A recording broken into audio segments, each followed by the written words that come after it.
வணக்கம். சமஸ்கிருதம் இந்தோ ஐரோப்பிய மொழி குடும்பத்தை சார்ந்த ஒரு மொழி அப்படின்னு சொல்லுவாங்க. அல்லது இந்தோ ஆரிய மொழி குடும்பத்தை சார்ந்த ஒரு மொழி அப்படின்னு சொல்லுவாங்க.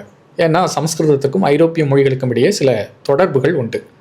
ஐரோப்பாவில் மிக தொன்மையான மொழிகள் அப்படின்னு பார்த்தீங்கன்னா கிரேக்கம், லத்தீன் போன்றவைகள்லாம் மிக தொன்மையான மொழிகள். புதிய மொழி அப்படின்னு பார்த்தீங்கன்னா ஆங்கிலம் அப்படின்னு நம்ம சொல்லலாம். ஒரு 600 ஆண்டுகளுக்கு முன்பு உண்டான மொழி தான் ஆங்கிலம். இந்த மொழிகளுக்கு இடையே எவ்வாறு தொடர்பு இருக்கிறது அப்படிங்கிறத ஒரு சில எடுத்துக்காட்டு மூலமாக நான் உங்களோடு பகிர்ந்து கொள்ள விரும்புகின்றேன். இப்போ ஆங்கிலத்தில் ஃபாதர் அப்படின்னு சொல்கிறோம். கிரேக்க மொழி அதில் பேட்டர் அப்படிம்பாங்க. இந்த பேட்டர்ங்கிறது தான் ஃபாதர் அப்படின்னு ஆங்கிலத்தில் வழங்கப்படுகிறது. சமஸ்கிருதத்தில் ஃபாதர் என்பதை நாம் பிதா அப்படின்னு சொல்கிறோம்.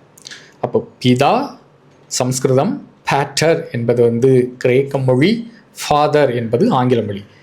பிதாவிலிருந்து பேட்டர் வந்ததா இல்லது பேட்டர்லேருந்து பிதா வந்ததா அப்படிங்கிறது ஒரு ஆய்வுக்கு உரியது.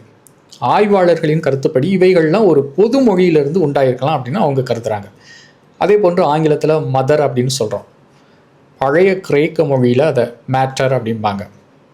அது சமஸ்கிருதத்தில் நம்ம மாதா அப்படின்னு சொல்கிறோம். மாதா, மேட்டர், மதர் என்று வருகிறது.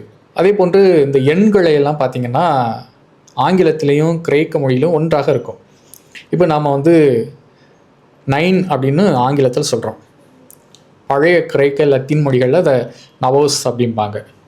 சமஸ்கிருதத்தில் அது நவ என்று சொல்லால் அழைக்கின்றோம். அதாவது ஹிந்தியில் பார்த்திங்கன்னா நவ் அப்படின்னு சொல்லுவாங்க.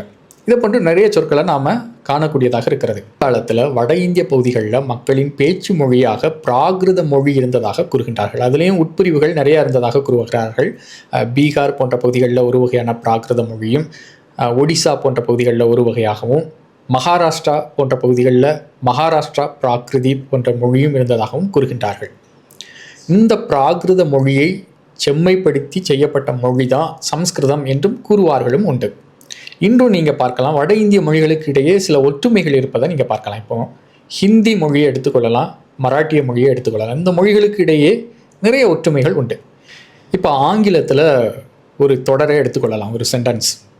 ஹீ ஸ்பீக் ஆன்ஷியன்ட் லாங்குவேஜ் அப்படின்னு எடுத்துக்கொள்ளலாம். ஆன்ஷியன்ட் லாங்குவேஜ் அப்படிங்கிறத மராத்தி, ஹிந்தி மொழியில் பிராச்சீன் பாஷா அப்படின்னு சொல்லுவாங்க. இப்போ ஹிந்தியில் ஹீ ஸ்பீக் ஆன்ஷியன்ட் லாங்குவேஜ் என்பதை ஓ ஏக் பிராச்சீன் பாஷா போல்தா ஹே அப்படின்னு சொல்லுவாங்க. அப்படியே மராத்திய மொழிக்கு வந்தீங்க அப்படின்னா தோ பிராச்சீன் பாஷா போல்தோ அப்படின்னு சொல்லுவாங்க. இந்த வினையை பார்த்தீங்க, வெறுப்பை பார்த்தீங்க அப்படின்னா ரெண்டு மொழிகளையும் ஒன்றாகத்தான் இருக்கிறது. போல் என்கின்ற ஒரு வினையத்தான் ரெண்டு மொழிகளும் பயன்படுத்துகிறது. இவ்வாறு வட இந்திய மொழிகளுக்கு இடையே ஒரு ஒற்றுமைகளை நாம் காணக்கூடியதாக இருக்கின்றது. வட இந்திய மொழிகளில் மிக தொன்மையான மொழியாக இன்றும் கிடைக்கப்பெறுவது தான் சமஸ்கிருத மொழி. சமஸ்கிருத மொழி மிகவும் தொன்மையான மொழி. அதில் எந்த மாற்று கருத்தும் கிடையாது. அதில் நிறைய இலக்கிய வளங்கள் மிகுந்திருக்கின்றன. குறிப்பாக சொல்லணும்னா பல்வேறு காலகட்டங்களில் நிறைய மக்கள் அதற்கு நிறைய பங்களிப்பு செய்திருக்கிறார்கள். வேதங்கள் இருக்கிறது, அதனுடைய பாகங்களான உபநிடதங்கள், பெரிய இதிகாசங்களான ராமாயணம், மகாபாரதம், நிறைய புராணங்கள், மருத்துவ நூல்கள், வானியல் நூல்கள் அப்படின்னு நிறைய சமஸ்கிருத மொழியில் இயற்றப்பட்டிருக்கிறது. இன்றும் நீங்கள் வட இந்தியாவுக்கு போனீங்க அப்படின்னா பல்வேறு மக்களின் கருத்து இதுவாகத்தான் இருக்கிறது. எல்லா இந்திய மொழிகளும் சமஸ்கிருதத்திலிருந்து தான் பிறந்தது, எல்லா இந்திய மொழிகளுக்கும் சமஸ்கிருதம் தாய் என்றும் இன்றும் நம்புபவர்கள் நிறைய உண்டு. அப்படியே நீங்கள் தென்னிந்தியாவை நோக்கி வருகிறீர்கள் அப்படின்னா தென்னிந்தியாவில் உங்களுக்கு கிடைக்கப்பெறக்கூடிய மிக தொன்மையான மொழி தமிழ் மொழி. இந்த தமிழ் மொழி தான் சமஸ்கிருதத்திற்கு 2 பெயர்களை கொடுத்திருக்கின்றது. பழங்கால தமிழர்கள் இதை ஆரியம் என்ற பெயரால் அழைத்திருக்கிறார்கள். பிற்காலத்தில் இது வடக்கிருந்து தமிழகத்திற்குள் நுழைந்த மொழி அப்படிங்கிறதுனால அதற்கு வடமொழி என்ற பெயரும் இட்டிருக்கிறார்கள். ஆரியம், வடமொழி போன்றவை சமஸ்கிருதத்தை குறிக்க தமிழர்கள் பயன்படுத்திய பெயர். ஆக 2 பெயர்களை இவர்கள் தான் கொடுத்திருக்கிறார்கள். அது மட்டுமல்ல, பிற்கால ஐரோப்பியர்கள் தென்னிந்திய மொழிகளையெல்லாம் தமிழ் மொழி குடும்பம் என்பதற்கு பதிலாக திராவிட மொழி குடும்பம் என்கின்ற பெயரால் அழைத்திருக்கின்றார்கள்.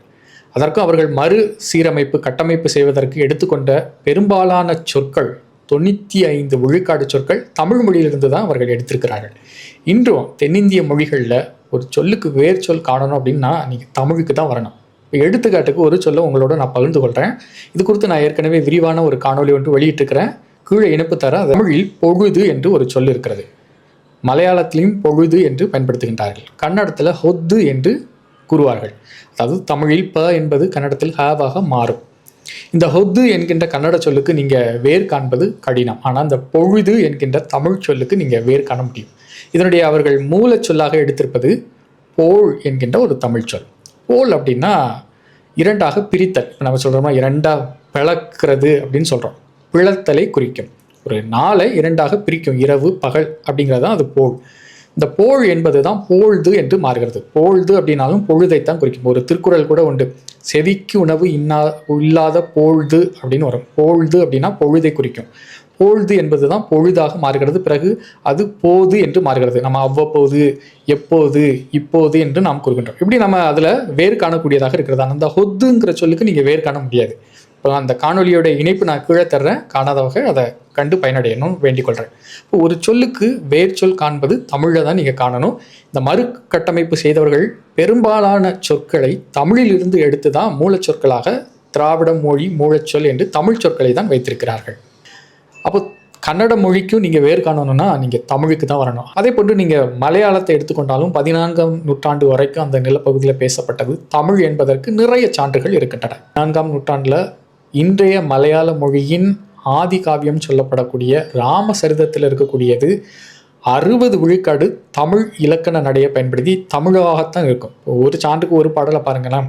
அந்த நூலில் இடம்பெற்றிருக்கக்கூடிய புலவர் தன்னை தமிழ் கவி வல்லோன் அப்படின்னு சொல்லுவார். ஒரு பாடல் இப்படி இருக்கிறது: ஆதி தேவ நிலம் அமிழ்ந்த மனக்காம்புடைய சீராமன் அன்பின் நெடியம் அன்பின் தமிழ் கவி வல்லோன் அப்படின்னு இருக்கும். இது போன்று நிறைய பாடல்களுக்கு நான் ஏற்கனவே காணொலி வெளியிட்டிருக்கிறேன். ஆக 14ஆம் நூற்றாண்டு வரைக்கும் அங்கும் தமிழ் நிலை பெற்றிருந்தது என்பதற்கு அவைகள்லாம் ஒரு சான்று. தமிழும் தனக்கென நிறைய இலக்கிய வளங்களை கொண்டிருக்கிறது. நமக்கு கைகளுக்கு அகப்படாமல் போன நூல்கள் நிறைய உண்டு. நமக்கு கைகளுக்கு கிடைக்கப்பட்டிருக்கக்கூடிய அந்த நூல்களில் கூட ஒரு தனித்துவமான கட்டமைப்பு இருக்குது. அந்த கட்டமைப்பு சமஸ்கிருதத்தில் கூட இல்லை. அதுதான் எனக்கு ஒரு வியப்பை தருகிறது. இப்போ குறிப்பாக சொல்லணும்னா, நம்ம 8 தொகை நூல்கள்னு அப்படின்னு சொல்கிறோம். சங்க இலக்கியம் என்று நாம் கூறுகின்றோம். இந்த நூல்களில் இருக்கக்கூடிய ஒரு கட்டமைப்பை பாருங்களேன். அவர்களுக்கு கிடைக்கப்பட்ட அந்த செய்யுள்களை கொண்டு வர்றாங்க. அதை முதல்ல பிரிக்கிறாங்க. இது அகம் சார்ந்த பாடலா, புறம் சார்ந்த பாடலா அப்படின்னு. அகம் புறம் அப்படின்னு பிரிக்கிறாங்க. அந்த அகத்திலையும் பார்த்தீங்கன்னா 5 திணைகள் இருக்கின்றது. நிலத்தை 5 திணைகளாக பிரித்திருக்கிறாங்க. குறிஞ்சி, முல்லை, மருதம், நெய்தல், பாலை அப்படின்னு. குறிஞ்சி அப்படின்னா மலை சார்ந்த பகுதி, முல்லைனா காடு சார்ந்த பகுதி, மருதம்னா வயல்வெளி சார்ந்த பகுதி. இப்படி 5 திணைகளாக பிரித்திருக்கிறாங்க. குறிஞ்சி அப்படின்னா மலையில் வாழ்பவர்கள் யார், மலையில் இருக்கக்கூடிய உணவு என்ன, விலங்கு எது, பறவை எது, மரம், அப்படி அதுக்குள்ளே நிறைய பிரிவுகள் இருக்கின்றன. அது மட்டும் இல்லாமல் பழங்காலத்தில் பாட்டு வகைகள் இருந்தது. அதை நம்ம பா என்று கூறுகின்றோம். ஆசிரியப்பா, வஞ்சிப்பா, கலிப்பா, இது எந்த பாவகையை சார்ந்தது அப்படின்னு அதையும் பிரிக்கிறாங்க. இது தமிழுக்கே உரித்தான ஒரு தனித்துவம். அவ்வாறு கட்டமைக்கப்பட்டு தொகுக்கப்பட்ட ஒரு நூல் தான் குறுந்தொகை. அதாவது குறுகிய அடிகளை உடைய நூல். அதில் இருக்கக்கூடிய குறிஞ்சி திணையை குறித்த ஒரு பாடலை உங்களோடு பகிர்ந்து கொள்ள விரும்புகின்றேன். ஒரு தலைவி தன்னுடைய ஆற்றாமையை தன்னுடைய தோழியிடம் இவ்வாறு தெரிவிக்கின்றார்.